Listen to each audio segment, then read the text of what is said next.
Los indexados están de moda y como no puede ser de otra manera, los diferentes gestoras, los diferentes bancos están viendo cómo estos fondos índice serían una manera excelente de captar nuevos clientes y, cómo no, cobrar unas comisiones que, aunque no serían tan elevadas como han podido estar acostumbradas, sí que son unas comisiones realmente interesantes. En este vídeo voy a intentar desmontar una serie de actividades, tanto que puede hacer MyInvestor como puede hacer Bankinter, con sus indexados en el Nasdaq. Veremos cómo funciona cada uno de estos índices y veremos cómo realmente tanto Bankinter y MyInvestor si realmente ofrecen valor añadido o no ofrecen ningún valor añadido. Nada más, os dejo con el vídeo y, como no, cualquier cosa, aquí estoy y contesto realmente a todos los comentarios. Vamos con el vídeo.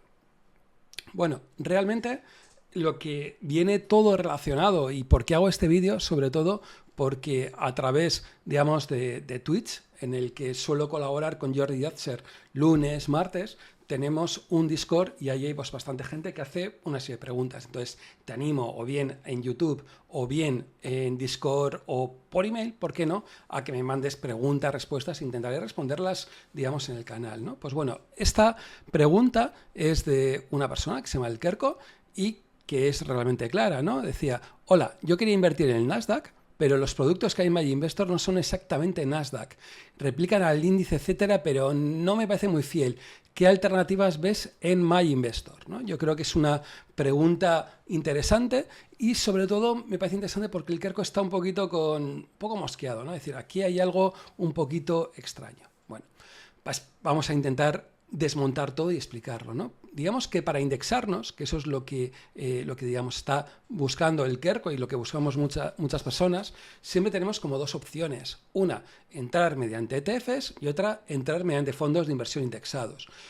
Yo soy de los que considero que es mejor entrar mediante ETFs porque realmente compramos acciones y tenemos la selección de acciones que comprar, que es prácticamente toda Europa. Tenemos una cantidad de fondos ETFs para entrar realmente potente y podemos elegir. En cambio, los fondos de inversión indexados realmente lo que nos van a dar son unas poquitas opciones, la mayor parte de las gestoras, y nos van a dar muchas veces lo que ellos, digamos, quieren, ¿no?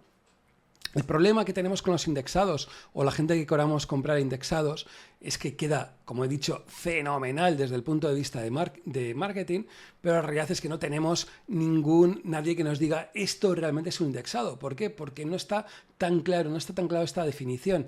Y es más, decimos que no tenemos una típica denominación de origen para que diga, ostras, esto es un indexado, no es un indexado, etcétera. No hay esa denominación de origen como puede haber en el vino de La Rioja, etcétera. Y eso yo creo que está haciendo realmente daño a mucha gente desde el punto de vista de inversión, ¿no?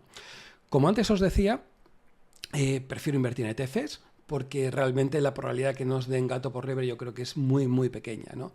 Aunque sí tengamos que pagar una pequeña comisión por comprar y vender ese ETF en bolsa, realmente quitarnos posibles problemas yo creo que puede merecer la pena, ¿no? Como alguna vez os he comentado, yo uso jasetf.com para hacer lo que se llaman screeners. Screeners es simplemente buscar, en cierta manera, una serie de resultados, ¿no? Entonces, simplemente lo que he hecho es buscar con una palabra que sería Nasdaq, y aquí me salen pues un montón, digamos, si veis, de ETFs, ¿no? Lo he ordenado por patrimonio y se pueden ver los gastos corrientes, la rentabilidad que ha tenido, etcétera, ¿no? Entonces, lo que podemos ver es que los ETFs grandes estarían cobrando entre un 0,20 y un 0,33%, digamos, para tener en cuenta de cuántos precios estarían, digamos, hablando, ¿no? Las comisiones no son realmente bajas, pensaba que iban a ser más bajas porque el tema del Nasdaq es, yo creo que el segundo índice igual más importante a nivel mundial, o el tercero, y encontrarte con ETFs de un 0,20, un 0,30 me ha parecido realmente pues más o menos importante, ¿no? Y también pues hay casos que me han parecido curiosos, ¿no? Como el de Lixor o como el de Amundi, pues toman como referencia el euro, ¿no? Cuando realmente la referencia tendría que ser el dólar, ¿no? Que al fin estamos hablando de un Nasdaq, un índice americano que cotiza y todas las acciones cotizan en dólares, ¿no? No tendría sentido tanto, digamos, dentro de ese euro, ¿vale? Perfecto. Otra de las preguntas que podemos hacernos es cuánto nos costaría comprar ese ETF en Estados Unidos, ¿no? Porque lo que antes veíamos, hasta ese 0,30 pues pica un poquito, ¿no? Dentro de todo eso, y pensaba que podría haber comisiones realmente más baratas, ¿no? Entonces, recordar la normativa que tenemos en Europa de UCITS, que hace que realmente no sea fácil, digamos, comprar desde Europa esos ETFs siendo, digamos, un particular, ¿no? Otra cosa es que seas un gran inversor, que entonces lo tendría realmente fácil, ¿no? ¿Qué es lo que he hecho? Ordenar digamos, los ETFs americanos del Nasdaq y viendo cuáles son los que tienen mayor AUM, que sería mayor cantidad de capital que estarían gestionando. Entonces podemos ver que el más famoso de todos, que sería el Invesco QQQ, ¿vale? Que suena un poco gracioso, pero realmente es el más potente, con 156 millones de dólares gestionados y tendría una comisión del 0,20%. Entonces, que nos estén cobrando un 0,30 más o menos puede entrar dentro, digamos, de la lógica, ¿no? 0,20 para los americanos, 0,30 nos van a meter 0,10% más, pues porque directamente hay que hacer más papeleos, hay que hacer más cosas, ¿no? También destacar, ¿no? Como por ejemplo tenemos el tema de ETFs y fijaros, ¿no? Como en Estados Unidos también tienes algunos que te van a meter de comisiones de un 0,95, 0,95, ¿no? Es decir, que tampoco estamos hablando ya de, digamos, de ETFs de bajas comisiones, ¿no? Cuando a veces hablamos de ETFs indexados, etcétera, siempre hablamos de bajas comisiones, pero no, fijaros, hay ETFs con el 0,90%, ¿no? Que es realmente pues bastante potente, ¿no? Bien, la pregunta que me hacía este usuario era que estaba mirando el MyInvestor y realmente pues no tenía, digamos, mucha oferta a la hora de elegir, ¿no? Entonces, si entramos en MyInvestor, pues nos va a aparecer dos cosas. Una que sería, digamos, lo que nos están vendiendo como prioritario, que me parece normal que te vendan sus fondos, digamos, de inversión, ¿bien? Y incluso fijaros, ¿no? Cómo pone fondos indexados exclusivos MyInvestor, en el que nos dicen que nos van a cobrar un 0,30% de comisión de gestión y un total de TER de máximo el 0,59%.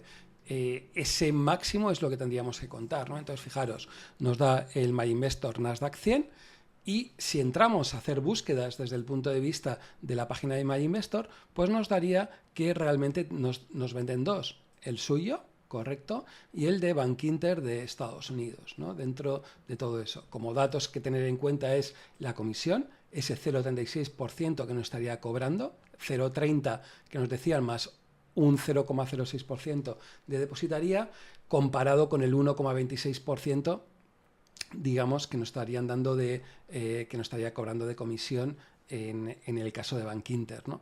Rentabilidades, podemos ver ese 9,50, este año que iría subiendo, 9,50, parece que son bastante parecidos. En cambio, nos encontramos que en un año habría perdido más en el de MyInvestor que en el de Bankinter, ¿no? Entonces, si miráramos, decíamos, solo pudiéramos comprar fondos de inversión, que no es cierto, porque en MyInvestor también podemos comprar ETFs, que eso es lo que al final yo creo que sería lo más interesante, pues según esto parecería que tendríamos que entrar en el de Bankinter, ¿no? El Bankinter de Estados Unidos Nasdaq 100, porque es el que menos, digamos, estaría cobrando, digamos, de comisión, ¿no? Claro, todo esto, si hacemos los cálculos, ¿no? Pero habría que ponerlo todo en relación y decir, vale, vamos a ver en un periodo de tiempo pues más o menos importante cuánto han sido, digamos, las diferentes rentabilidades. He cogido los principales ETFs con los dos resultados que nos da desde el punto de vista de MyInvestor y ver las rentabilidades, ¿no? Entonces, lo primero, si os dais cuenta, más o menos todos los ETFs pues nos estarían dando una rentabilidad de un menos 12% en un año, ¿vale? Hasta ahí correcto. Pero fijaros, en el caso de MyInvestor Nasdaq 100, menos 20%, y en el de Bankinter, menos 18-19%. Y dices, ostras, ¿qué pasa aquí? Aquí hay, digamos, muchas diferencias. Es normal que haya alguna pequeña diferencia, fijaros, 12-20, 12-76, 12-76, 12-16, 12-74... ¿vale? Pero desde el 12.20 a 12.70, pues depende cómo lo gestionen, más o menos comisiones, etcétera, pero hasta un menos 20 de MyInvestor o menos 18% de Bankinter, pues algo me huele a que no está del todo correcto. Y no tienen que por qué ser las comisiones solo. O sea, si os dais cuenta, estamos hablando de un 0,36% que estaría cobrando MyInvestor respecto al 0,33% que estaría cobrando el D-Shares, el de BlackRock, que entonces, con solo esa diferencia de comisiones, pues tendríamos que tener las mismas rentabilidades, más o menos. Pues ya veis, no, ni de palo, ¿no? Entonces, es el punto que dices, vamos a mirar un poquito más y vamos a analizar qué hay detrás, ¿no? Para analizar qué hay detrás, lo que tenemos que hacer es algo muy tonto, y es que coger el ISIN que tengamos, buscar en la CNMV, y realmente nos va a dar resultados que haya tenido, los resultados trimestrales, semestrales, anuales, ¿no? Entonces, he cogido los últimos datos que tenemos. ¿Os dais cuenta? Semestral del segundo semestre del 2022 nos está diciendo que son los finales, digamos, del año, ¿no? Dentro de todo, ¿no? Entonces, cosas que podemos, digamos, ver, ¿no? Primero, que tiene dos clases, ¿no? Esto es una de las cosas que yo creo que es importante. Una clase en el que va a cobrar un 0,58% sobre patrimonio en esta parte, que sería ese 1,15% más el 0,10% de acumulada de comisión depositaria, y luego tiene otra clase C, digamos, que sería para esos clientes mejores, entre comillas, que cobra una cantidad pues bastante inferior, como nos damos cuenta, ¿no? ¿Qué más nos podemos estar viendo? Pues el número de personas que tienen cada una de las clases, ¿no? Entonces, si os dais cuenta, fijaros, estamos hablando de 3.766 personas en la clase R y tan solo una persona en la clase C, ¿no? Incluso podemos ver el patrimonio, el número de participaciones, etcétera, ¿no? Entonces, aquí podemos ver el patrimonio de esta clase y, digamos, cuánto es el patrimonio que tiene, digamos, esta clase. Haciendo unos números pues bastante claros, pues podemos ver que estas 3.700 personas pues estarían invirtiendo una media de 19.000 euritos, o sea que, bueno, pues más o menos interesante desde el punto de vista. Incluso fijaros cómo el número de partícipes ha aumentado. En el periodo anterior hablamos de 3.500 y esta vez 3.700 euros, ¿no? Que me parece interesante. Yo creo que hay que destacar que a los comerciales, digamos, de Bankinter hay que dar la enhorabuena porque sí han conseguido comercializar a más gente este producto. Bien, ¿dónde invierten? Y esto es lo primero que me ha parecido curioso, ¿no? Invierten en algo que es algo que, bueno, se puede hacer, pero que a mí no me acaba de molar demasiado, ¿no? Directamente están invirtiendo en futuros del Nasdaq y están invirtiendo con un valor comprometido de 73 millones de euros. O sea, es decir, que prácticamente todo el dinero lo tienen invertido, digamos, en futuros. Ya está. Y luego, es más, si vamos a ver dónde tienen invertido esas inversiones financieras, aparte de esos futuros que vemos que estarían en otra parte, pues nos damos cuenta que tienen pues letras del tesoro, mola, que tú inviertes en el Nasdaq y de repente tengas ese fondo de inversión que tenga en letras del tesoro, pues no está mal, o que tenga en repos, ¿no? Y veamos que repos del propio Bankinter, joder, cojonudo, o sea, perfecto, ¿no? Estaríamos contentos. Y fijaros de lo que estamos hablando, de cantidades más o menos importantes. El 52% estaría en renta fija en muchos de los repos del propio, digamos, Bankinter, ¿no? Es más, ¿qué podemos ver dónde invierten más? Pues nos estaríamos encontrando que estamos hablando de un inversor del Nasdaq, es decir, de un sector tecnológico americano, ¿vale? Pues no invierten en deuda del Estado alemán, deuda del Estado francés, del Estado alemán, deuda del Estado francés, del Estado italiano, etcétera. Es decir, que están más o menos entrando en renta fija y están utilizando los futuros, digamos, para hacer esa operación. ¿Qué más tienen? Pues alguna pequeña operación en renta variable, ¿no? Entonces, fijaros incluso lo que ha pasado, que tienen diferentes participaciones en diferentes fondos y ETFs que lo que realmente están haciendo es replicar a ese Nasdaq 100. Pero fijaros, estamos hablando de hoy por hoy de unas operaciones realmente pequeñas, de esto que puede ser un 5% que tiene este trimestre, cuando el trimestre pasado hablaban que no llegaban al 60%, pero bueno, tenían algo más, ¿no? Entonces, lo que podemos darnos cuenta es que están utilizando futuros de manera masiva y con esos futuros que están utilizando están comprando deuda pública y están comprando la propia deuda de Bankinter, ¿no? Es algo un poco totalmente ilógico, ¿no? Es decir, que estés comprando a Nasdaq, entiendo que puedes entrar desde el punto de vista de futuros porque tiene unas facilidades de entrar, salir, pero ostras, si utilizas deuda, utilizar deuda de dólares, macho, ¿no? O sea, porque al final el riesgo de divisa que puedes tener puede ser realmente majo, ¿no? O sea, si nos encontramos que esta deuda de repente sube o baja o de repente hay un batacazo desde el punto de vista del euro-dólar, pues nos encontraríamos con unas bonitas pérdidas que tendría, digamos, este fondo de inversión al Nasdaq. Pues vamos a dejarlo, digamos, así, ¿no? Bien, vamos a hacer lo mismo desde el punto de vista del de MyInvestor, ¿no? Cogemos el ISIN y simplemente buscamos en Google y vamos a la CNMV. O sea, tampoco hay que hacer ninguna otro misterio, ¿no?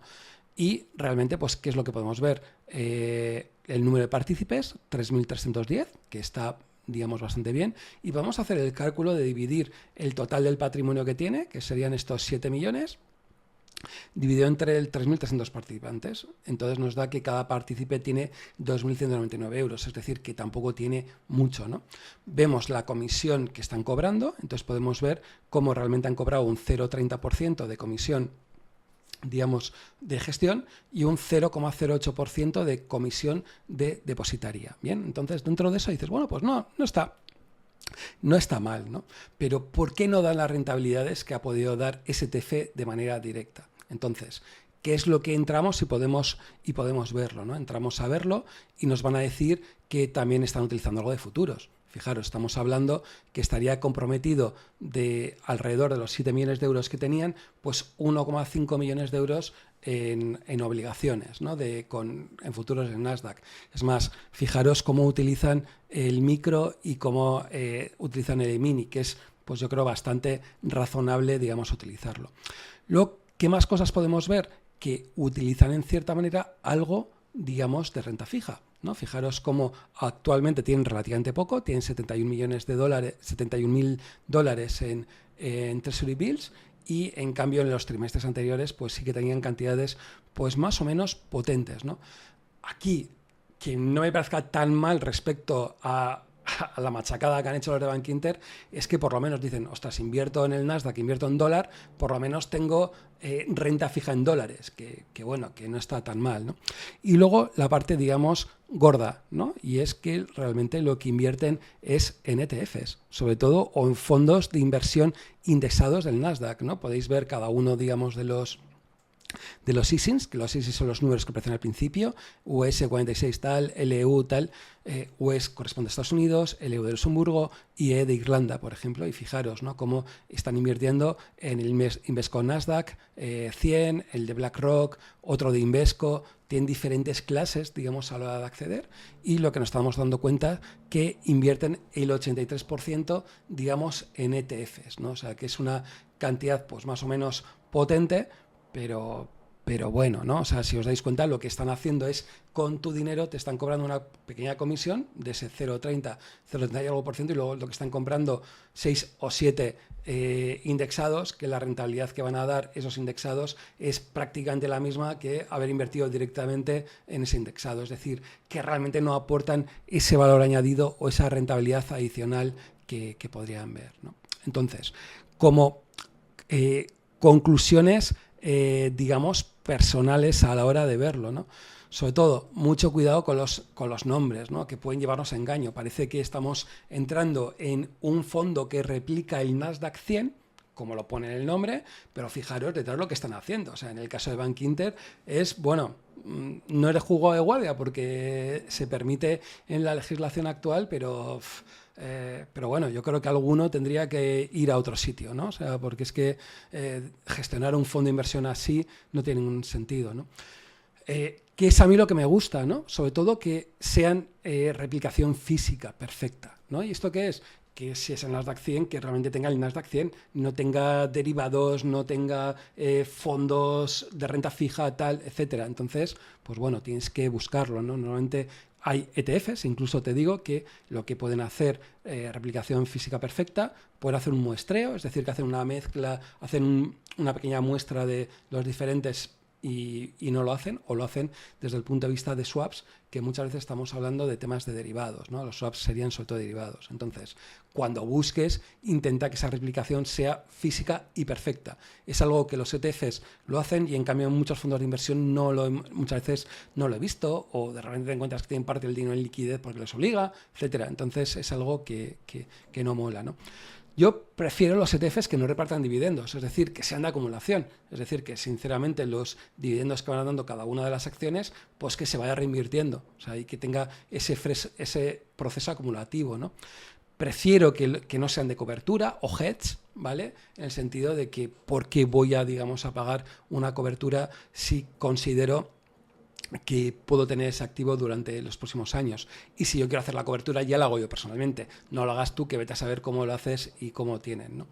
Y luego, desde el punto de buscar, ¿no? Pues prefiero los que tengan mucho volumen, porque son los que al final vas a tener más liquidez y puede ser que tengas algo menos rentabilidad, pero la liquidez ya yo creo que es un poco importante. Por supuesto, que cobren poco y que tenga un track record pues más o menos importante. ¿Qué decimos cuando hablamos de ese track record? Pues que en los últimos 5 o 10 años pues hayan dado una rentabilidad pues más o menos buena. Eso es lo que me gusta. A veces hay fondos o ETFs indexados que son relativamente nuevos y que no vas a tener ese track record, ¿no? Pero bueno, es puestos a pedir, pues sería lo que, digamos, buscaría. Al final, ¿qué es lo que me quedaría a la hora de darte o decirte qué te aconsejaría? Pues sobre todo, entrar a través de MyInvestor si lo utilizas como broker en bolsa y dentro de bolsa comprar cualquiera de estos dos, digamos, ETFs, o bien el de BlackRock, el de iShares, o el de Invesco.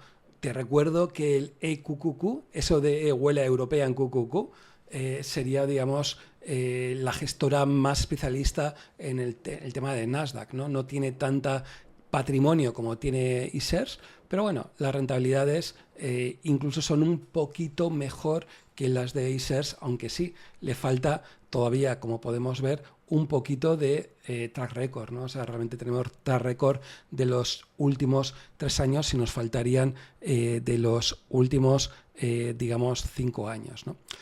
También, uno de los cálculos que yo creo que a veces se nos olvida, ¿no? O sea, al final estamos hablando de porcentajes de rentabilidades de un 13,14 en 15, 34, lo que sea, ¿no? Y muchas veces lo que hay que es bajarlo a números, ¿no? Yo creo que eso de bajarlo a números, yo creo que es la parte que creo que todos tenemos que hacerlos, ¿no? Entonces, ¿qué es lo que he cogido? La plataforma Morningstar, que lo que nos hace es poder hacer comparaciones con una plataforma de qué habría pasado si habríamos invertido, por ejemplo, en de Bank Inter Estados Unidos en Nasdaq y qué habría pasado si habríamos invertido en el iShares del Nasdaq, ¿vale? O sea, fijaros de lo que estamos hablando, ¿no? Lo que y voy a decir una palabrota, lo de Bank Inter es que ponga el Nasdaq 100, cómo llega a equivocarse a la gente, ¿no? Cómo puede hacer que la gente nos equivoquemos. Entonces, fijaros, en el de Bank Inter, bien, a 10 años habríamos obtenido una rentabilidad del 13,89% anual, es decir, todos los años un 13,89%, que está muy bien, ¿vale? Pero esa persona que habría dicho, creo firmemente en el Nasdaq, habría conseguido en el ETF de iShares, en 10 años, habría conseguido una rentabilidad del 19,17% anualizada, es decir, todos los años, los últimos 10 años, un 19, un 19, un 19. ¿Esto qué indica? Que una persona que, por ejemplo, en Bank Inter habría invertido 10.000 euros, al final del periodo tenía 36.000 euros. Bien, o sea, estoy seguro que el comercial, digamos, de Bank Inter está diciéndole a esta persona, ostras, que has invertido 10.000 euros y has conseguido un 36.000 euros. Somos los fucking boss, somos los mejores de la clase. Pero fijaros, alguien que simplemente se habría indexado, habría decidido, voy a comprar de verdad un fondo indexado de verdad, aunque no tenga más, ¿vale? Y podamos decir lo que quieramos, esos 10.000 euros invertidos en 10 años habrían sido 57.000 euros. Es decir, estamos hablando de 20.000 euros adicionales que habrías conseguido de rentabilidad si, digamos, habrías, digamos, invertido en el ETF, en el fondo indexado, en vez de haber invertido, digamos, en el fondo, digamos, de Bank Inter, ¿no? Y nada más, espero que realmente te haya gustado este vídeo en el que un poco desmonto cómo tanto MyInvestor como Bank Inter juegan un poquito con nosotros, qué es lo que nos están vendiendo detrás de esos fondos indexados que a su vez entran en otros fondos indexados y como incluso entran derivados, entran comprando renta fija del propio banco por no renta fija y el gobierno italiano. Bueno, una verdadera locura. Y si leches, tú quieres comprar Nasdaq, lo que tienes que comprarte es un ETF directamente y que tenga realmente los verdaderos valores del Nasdaq. Y todo lo demás, olvídate de ello. ¿Por qué? Porque todas las cosas adicionales lo que te va a suponer es una menor rentabilidad que al final se lo van a quedar los bancos. Si te ha gustado este vídeo, por favor, da un like. ¿Por qué? Porque ayuda a que se posicione y que haya otra gente que se dé cuenta de lo que está pasando y que tengamos 3.600 personas que vean cómo pues están jugando con ellos y pueden haber sacado realmente más rentabilidad habiendo hecho lo mismo, pues me parece bastante fuerte. Nada más, nos vemos en el siguiente vídeo.